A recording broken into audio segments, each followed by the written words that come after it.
When you think of leaders that you've had in your life that you admire, my guess is that they're probably a great communicator. Whether you're a leader, a coach, or just somebody who wants to connect better with others, communication is key.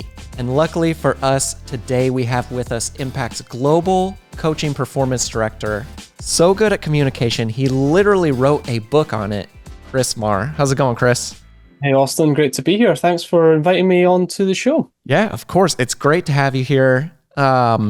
I know you talk a lot about the word authority. And so I'm curious to know what's kind of people's perception on that and that word, and where should that perception ideally kind of be when it comes to authority?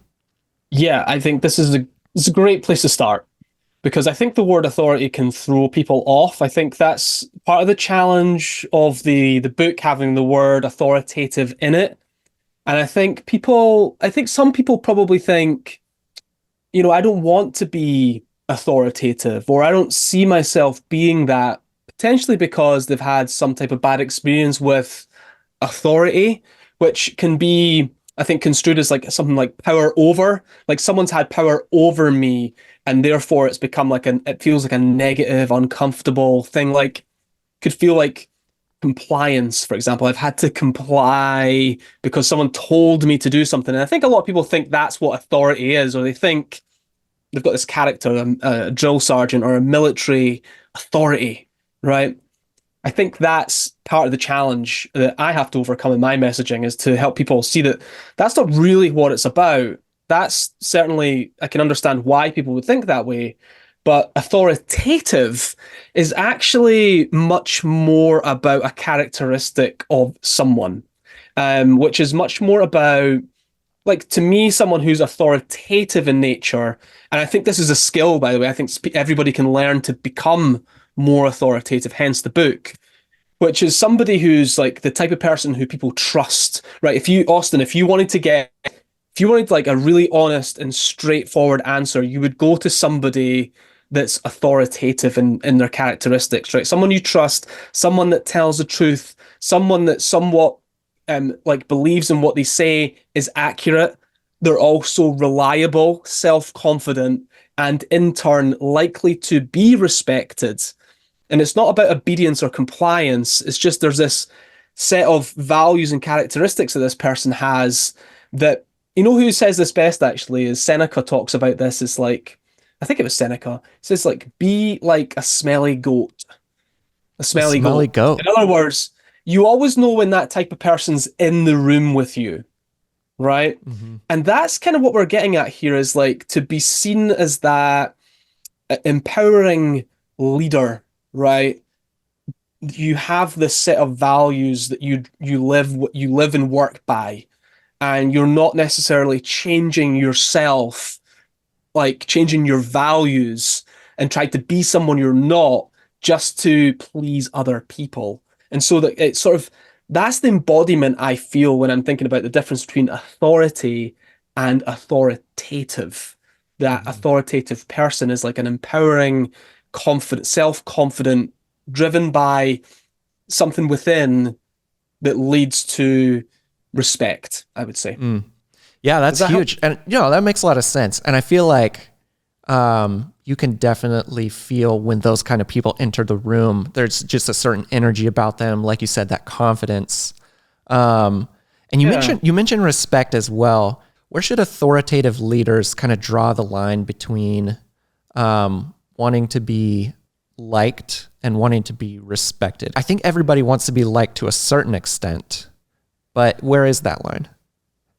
Yeah, everybody does want to be liked. We're all human. We want to like the people that we're working and spending time with, right? I mean, just think about, the best way to do this, I think, is to think of anybody that you love in your life, right? Not only do you like them, but you also respect them, right? And I think that's generally where we want to get to, I think. But I think what we get mixed up, I think, with leadership and with and work generally, this could be coaching, leadership, just anywhere where you've got some type of professional relationship potentially where there's high stakes, and there needs to be a level of honesty and straightforwardness in your communication. I think this is where it matters, where there's just this professional relationship. I think the order is what we get mixed up with, Austin, is that we lead with the need to be liked with the hope that we'll be respected. But what happens is if you lead with the need to be liked, you risk never being respected.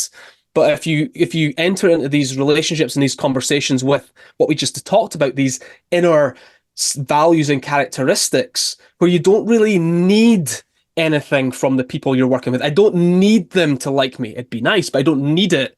I don't need to get a pat on the back. I don't need to be recognized for my work. I don't need to feel like the smartest person in the room. When you don't need those things, it allows you to be more robust as a leader, because you can say the things that need to be said. You can have the difficult conversations with people without taking it personally, and you can actually get ahead in these high stakes environments. And so what I think is the order.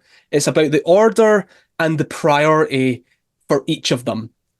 Lead with like the idea of respect from your peers, with the idea that most people probably like you. But if you lead with the need to be liked, you risk never being respected. The best example of this, I think, for the people in the US is like Michael Scott from The Office, or if you're in the UK, David Brent, right? Who, like, okay, there's lots of problems there. Not a good example of a leader, but arguably you could say that that character is a good example of someone that wants to please everybody, right? Mm-hmm. And I think it's a great example, because if you try to please everybody, nobody likes you. Like, that's your biggest risk. So with someone like a David Brent type character, I know it's very much an extreme, but what happens is like somebody in your team does something wrong, or does something that's against the company values, or makes them, whatever it is, everybody else can see it, but you let them away with it because you want them to like you. But what you end up doing is nobody likes you, and also nobody respects you. Right. So you lose it all. Right. And so that's the biggest risk, is that if we lead with the need to be liked, we end up actually not being liked by anybody, and also not being respected. And of course, that is going to have a massive negative impact on your ability to be a great leader. Yeah, I think that's a great point. And people who are authentically themselves come across much better, much more respected. Is there a way to make sure you're not coming across as kind of obnoxious, self-centered jerk, or that sort of thing too? Right. And I guess that's the fine line that we're all trying to walk, right? Is like, there is a fine line. And we don't want to come across as obnoxious, aggressive. We don't want to be like that either. You might get people to do what you want them to do, but we're back into that sort of like everyone's just complying with you. They don't actually want to do it. So how do we create meaning in their work and connect them with the larger picture so they want to do all of this work? I think that's a great example of a great leader, someone who empowers and elevates the people around them. So can you be friendly without necessarily needing to be their friend, right? Can you be kind? I think kind is an important word here. It's like kind. If you want to be kind to people, be clear, be direct, but can you do it in a high caring way? Can you care for people enough that you can get over your own awkward and difficult feelings about the things that need to be said, the discussions that need to be had, the feedback that you need to give? Like, I think that's what holds a lot of people back oftentimes, is like they feel awkward about it. But if you're a great leader that wants to empower others, and you see the potential in other people, and you want them to achieve success at their highest potential, then it's almost always about overcoming our own difficult feelings in that place. And if you can do that while showing that you care about people, it's probably going to come out in a good way that doesn't appear like you're being obnoxious or aggressive. And I think it's a fine line. Sometimes we get it wrong, but with communication's a skill, something that, like with any skill, you have to practice. You are ultimately going to make some mistakes sometimes, but the key is to be able to look in the mirror and say, what can I do better? How can I improve? And obviously accept feedback from the people around you that you trust. Yeah, I love that. That's great. And that seems like a really good way to kind of bridge that gap and walk the line. And like you said, you got to practice. You may not get it right away at first, but as long as you're doing your best and you're staying authentic, people will read that. So you do a lot of work helping coaches and leaders grow And a lot of that is through asking questions. Do you Right. have one or two kind of favorite questions you like to use to help others grow in their career, in their life, in their work, in specific projects? Maybe that's too many questions at once, but Yeah, I think the thing is, we have to be good at asking questions. I think here's the preface, I think, to asking questions for leaders, or part of it at least anyway, is like, can I be more curious, right, about the other, right? Instead of telling people, can I ask instead, right? And I think part of the leadership is about not making assumptions, not taking things personally, and ultimately not making it about you. Right? I think I mean, I'm throwing this in here, but for a lot of people, this is really difficult things to overcome, right? Mhm. But this is our natural tendency to sort of not be the smartest person in the room. And I think letting those values and those characteristics guide you towards better questions is what I'm getting at. And that's why I shared that, because I think that's where you want your questions to come from. So, for example, if you're in a room with a lot of people in your team, what should a leader do? Right? We have this problem to solve. So, what I would like from you all is I'd love to hear all your ideas. Of course, I have my own, but I'd like to hear all yours first. Okay, it's not necessarily a question, but it's more about how to handle that situation, right? Can I go last here? Right?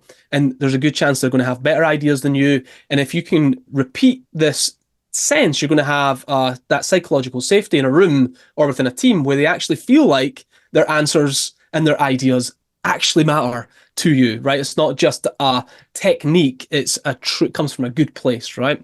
So I think that's one of my favorite things to do, even as a coach, is to say, look, I've got some ideas of my own, but I'd love to hear yours first.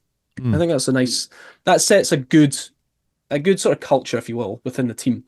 I think there's a couple of other ones I think that are really good where with a follow-up question from a leader, for example, where someone has an idea or has a problem, is to always ask a follow-up question like, give me an example of that. Hmm.